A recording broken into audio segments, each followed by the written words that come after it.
ప్రియమైన సహోదరులారా, నా బిడ్డలకు చెప్పుకుంటున్నాను, నా కన్న బిడ్డలకు చెప్పుకున్నట్టుగా నీ వ్యక్తిత్వాన్ని జాగ్రత్తగా కాపాడుకోవలసిన అవసరం ఉంది అనే సంగతి నువ్వు గుర్తుంచుకోవాలి.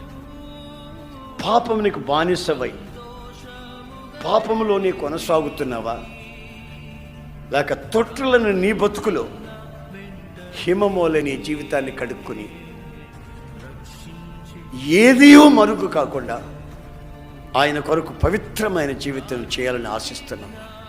మచ్చ, డాగు, ముడత లేని ఓ పవిత్రమైన సంఘాన్ని ఆయన కోరుకుంటున్నాడు.